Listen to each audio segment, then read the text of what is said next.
नमस्कार। आज फिर बात करेंगे एक ऐसी ही कहानी के बारे में, देहरादून उत्तराखंड की, जो एक 65 साल का बुजुर्ग और एक 16 साल की लड़की के प्यार में पागल हो जाता है। तो चलिए शुरू करते हैं। एक्चुअल में कहानी कैसे और कहां से शुरू होती है। एक 65 साल का बुजुर्ग और बैंक अधिकारी था, जो कि रिटायर हो चुका था, और उसकी पत्नी कुछ टाइम बाद बीमार हो जाती है और देहरादून में उसे डॉक्टर को दिखाया जाता है और उसको डायग्नोज होता है कि इसको कैंसर हो गया है। काफ़ी गंभीर हालत उसकी हो चुकी थी। डॉक्टरों ने उसको रेफ़र कर दिया दिल्ली में, और दिल्ली में कुछ टाइम दिखाने के बाद, रहने के बाद उसकी पत्नी ठीक नहीं होती है और डॉक्टर उसे जवाब दे देते हैं कि आप इसे घर ले जाइए, बातचीत करिए, अभी इसके पास ज़्यादा समय नहीं है। तो कुछ समय बीतता है, 2-4 दिन निकलते हैं और उसकी पत्नी का अचानक देहांत हो जाता है। और इस चीज़ को लेके बुजुर्ग अधिकारी, बैंक अधिकारी जो है, काफ़ी परेशान हो जाता है। कुछ टाइम बीतने के बाद में कुछ टाइम बीत जाता है तो उसके बेटे और बहू, जो कि मुंबई में रहते थे, वहाँ पे किसी कंपनी में काम करते थे, बड़ी कंपनी में जॉब करते थे। तो उन्होंने बोला कि आप मदर तो नहीं रही हैं, अब आप अकेले यहाँ पे क्या करेंगे, तो चलिए आप हमारे साथ चलिए, वहाँ पे रहते हैं, वहाँ पे हमारे साथ रहोगे तो ठीक रहोगे, अकेले नहीं रहोगे, सब लोग एक साथ रहेंगे, मन लग जाएगा आपका। तो बुजुर्ग आदमी सोचता है कि नहीं, अब इस शहर के अंदर मैं इतने साल से पला बड़ा हूँ, रहा हूँ, यहाँ पे मेरे काफ़ी सारे दोस्त हैं, मैं यहाँ पे आराम से रह लूँगा, मुझे कोई दिक्कत नहीं है। तो काफ़ी सारी बातचीत होने के बाद में वो लोग मान जाते हैं और बेटा उनको छोड़ के अपने उनके शहर चला जाता है, मुंबई चला जाता है। और कुछ टाइम बाद उनका बेटा मुंबई से जो है उनके लिए एक टीवी भिजवाता है, बहुत बड़ा टीवी भिजवाता है, जिसके अंदर बहुत सारी नेटफ्लिक्स वगैरह की चीज़ें और ऑनलाइन यूट्यूब्स वगैरह सारा कनेक्शन करके दे देता है, ताकि उसका टाइम पास हो जाए। और टाइम पास अच्छा खासा हो भी रहा होता है, ऐसी बात नहीं है। वो दिन में ज़्यादा से ज़्यादा समय अपना टीवी को देता है, दोस्तों को देता है, सारी चीज़ें ऐसा करता है। और कभी कभार उसको अकेलापन होता है तो अपने लैंडलाइन नंबर से उसको बेटे को कॉल कर लेता है, उनसे बातचीत हो जाती है।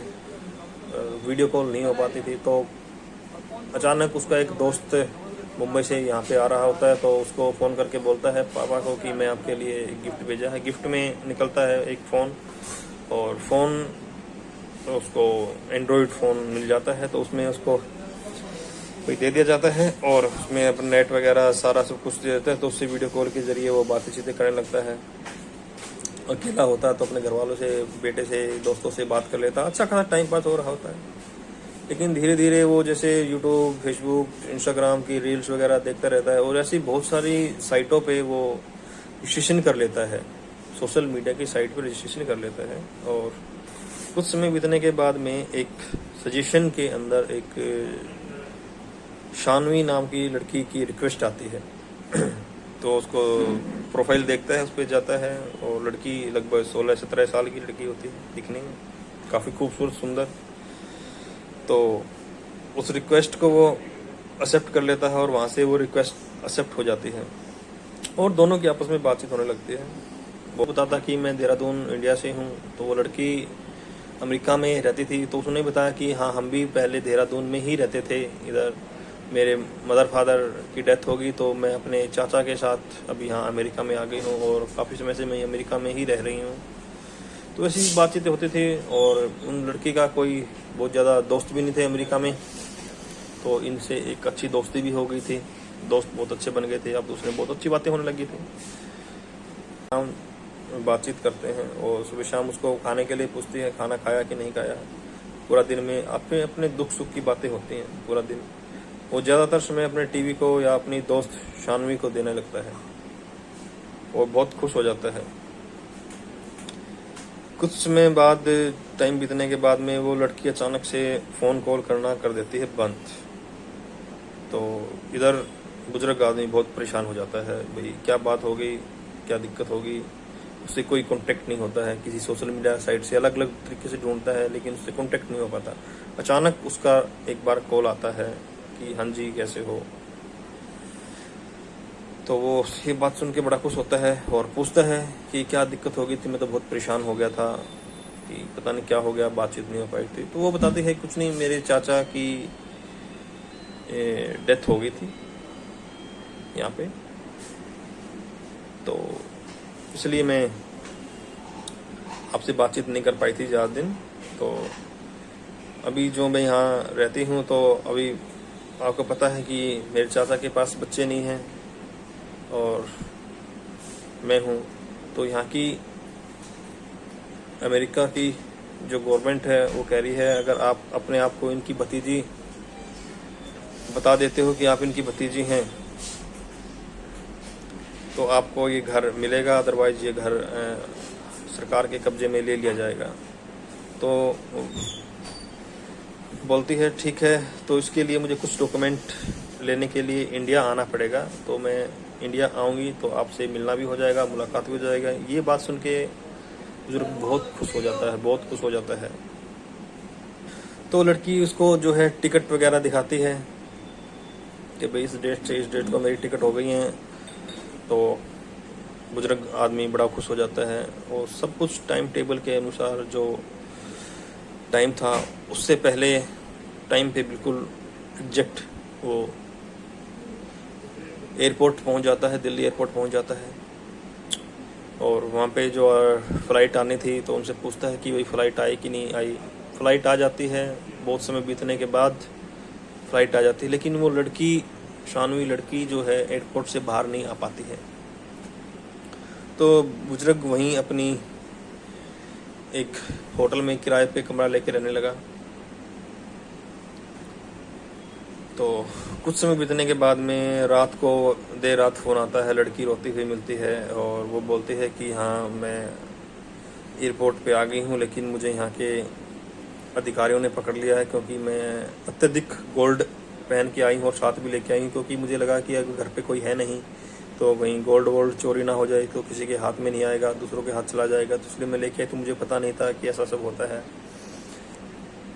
तो ये अधिकारी जो हैं इसके बदले कह रहे हैं तो गोल्ड आप छोड़ दो या फिर उसके बदले आप 5 लाख रुपए आप दो तो आप जा सकते हो। तो बुजुर्ग आदमी ने कहा कि आप परेशान ना हो, आप परेशान क्यों हैं, हम करते हैं। तो वो नज़दीकी बैंक में सुबह जाता है और अपने बैंक से 5 लाख रुपए जो ट्रांसफ़र कर देता, जो उन्होंने अकाउंट दिया था। तो उसको लगा कि सब कुछ ठीक हो जाएगा। बहुत लंबे समय के बाद जो है इतनी बातें हो रही थी, मुलाकात में वो चीज़ बदल जाएंगी, इंतज़ार ख़त्म हो जाएगा, लेकिन ऐसा नहीं हो पाता है। और कुछ समय बाद 2-3 घंटे बाद दोबारा से फिर कॉल आती है कि अधिकारियों की कॉल आती है कि हमने इसके ऊपर मनी लॉन्ड्रिंग का केस लगा दिया है, क्योंकि ये अकेली लड़की है, छोटी लड़की है, इतना सारा गोल्ड लेके आई है और इन्होंने थोड़ी सी देर में ही, कुछ ही समय में इन्होंने 5 लाख का इंतजाम कर दिया और आप इसके कोई रिश्तेदार भी नहीं लगते हैं। तो इसलिए हम इसको मनी लॉन्ड्रिंग का केस इसके ऊपर लगा रहे हैं और इसको जेल में डाल रहे हैं। वो लड़की रोने लगती है, रोती है, बिलखती है और वो बुजुर्ग आदमी वो बहुत ज़्यादा परेशान हो जाता है। उसने कहा कि आप परेशान ना हो, मैं अफसर से बात करता हूँ। तो वो अफसर से बात करता हूँ, कहते हैं अगर इसका केस अगर आपको छुटवाना तो आपको 20 लाख रुपए की रकम देनी होगी। तो अपने बैंक में जाता है और वहाँ से उस अकाउंट में दिए गए अकाउंट नंबर में 20 लाख रुपए ट्रांसफ़र कर देता है। तो ऐसे ऐसे बहाने से समय बीतता गया, पूरे 36 घंटे बीत जाते हैं। वो किसी न किसी बहाने से पैसे मांगते रहे और वो ट्रांसफ़र करता रहा। 4-5 दिन बीत जाते हैं और फिर उस लड़की का कॉल आता है, बोल रही है कि मैं कारावास से बात कर रही हूँ और यहाँ पे जो अधिकारी हैं ये कह रहे हैं कि आपने इतना पैसा दिया है और आप छोटी सी लड़की हैं, कोई रिश्तेदार भी नहीं लगते हैं, तो ये मुझे इसके लिए इंडिया में नहीं भेज रहे, मुझे वापस लंदन भेज रहे हैं, अमेरिका में भेज रहे हैं। तो मैं दोबारा आऊँगी तो बुजुर्ग आदमी ने कहा कि कोई बात नहीं, परेशान होने की ज़रूरत नहीं है, आप दोबारा आ जाना, क्योंकि आपको डॉक्यूमेंट तो लेके जाने हैं और अपने भतीजी आपको सिद्ध करना ही, आपके चाचा की भतीजी थे। तो उन्होंने कहा ठीक है, मैं दोबारा आऊँगी। तो लड़की लंदन चली जाती है और बुजुर्ग आदमी अपने घर चला जाता है, अपनी गाड़ी लेके घर चला जाता है। और कुछ समय बीत जाता है, उस लड़की से कोई कांटेक्ट नहीं होता है, कोई बातचीत नहीं होती है और उदास रहता है, किससे बातचीत नहीं होती है। और अचानक उसका बेटा घर आ जाता है और दरवाज़ा खोलता है और अपने फादर को, अपने पिता को ऐसे पड़े हुए उदासी में देखता है। तो पूछता है कि क्या परेशानी है। तो वो फादर अपने बेटे को सारी बात बताता है। तो बेटा कहता कोई बात नहीं बाबा, परेशान होने की ज़रूरत नहीं है, कोई दिक्कत नहीं है, हम देखते हैं। तो वो सारे डॉक्यूमेंट वगैरह लेके उस बैंक में जाता है जिससे मनी ट्रांसफ़र हुई थी। तो ये सब देखने के बाद में 1 वीक के अंदर जो है उस अकाउंट से लगभग 97-98 लाख रुपए की मनी ट्रांसफ़र की गई थी। तो ये सब देख के वो थोड़ा घबरा जाता है और शौक रह जाता है कि ऐसा क्या हो गया, कैसे हो गया। जो भाई उन्होंने FIR दर्ज करवाते हैं, वो उसकी FIR दर्ज करवाते हैं। और बहुत लंबा समय बीत जाने के बाद में, 7-8 महीने बीत जाने के बाद में भी, FIR दर्ज होने के बाद भी उसका कुछ पता नहीं लगता है। और तो वो समझ जाते हैं कि कोई ना कोई ऐसा फ्रॉड हुआ है। तो ये सब उसका बेटा एक ऐसे ही फेक अकाउंट बनाता है और अपने आप को बढ़ा चढ़ा के लिखता कि मैं बहुत बड़ा बिजनेसमैन हूँ, बहुत पैसे वाला हूँ, ये सब है, वो सब बहुत सारी चीज़ें लिखता है। बहुत लंबी मशक्क़त के बाद जो है वो उस पर रिक्वेस्ट डालता है और वो एक्सेप्ट हो जाती है। और फिर एक्सेप्ट होने के बाद में पता चलता है कि ये अकाउंट जो है यहीं इंडिया के गाजियाबाद का है और फेक आईडी से फेक अकाउंट बनाया गया है और इतनी सारी ट्रांजैक्शन हुई हैं। और उसके ऊपर कार्रवाई होती है और पता चलता है कि ये यहाँ के यहीं का कोई इंसान, कोई लड़का है जो लड़की बनकर बात कर रहा था और कुछ दोस्तों के साथ बात कर रहा था। उसको पकड़ लिया जाता है और फिलहाल अभी वो पुलिस की हिरासत में है और अभी उस पर कोर्ट केस चल रहा है। अभी क्या उनको सज़ा मिलेगी तो अभी कोर्ट ही जानता है। हिंदुस्तान का कानून आप सब जानते ही हैं। बाकी ये कहानी सुनाने का मतलब ये था कि आप सबको अलर्ट रहना चाहिए। बताया गया है कि ऐसे fraud call, fraud message, fraud fake account से आप बच के रहिए। आजकल बहुत ज़्यादा फ्रॉड चल रहा है। बच्चों को, बड़ों को, बुजुर्ग को ये सब चीज़ें आप सिखाइए, अवेयरनेस लाइए। और ये कहानी है एक साइबर क्राइम, एक बुक आई है, बुक छपी थी, उसके पहले ही पृष्ठ की पहली ही कहानी है, विष कन्या के नाम से ये कहानी है। आप चाहे तो खरीद के पढ़ भी सकते हैं, बहुत अच्छी अच्छी चीज़ें हैं। ठीक है, अगर ये चीज़ें आपको अच्छी लगी तो चैनल को शेयर करें, सब्सक्राइब करें, लाइक करें और कमेंट करें अच्छे, ताकि हम और ऐसी वीडियोज़ आपको लाते रहें। और धन्यवाद।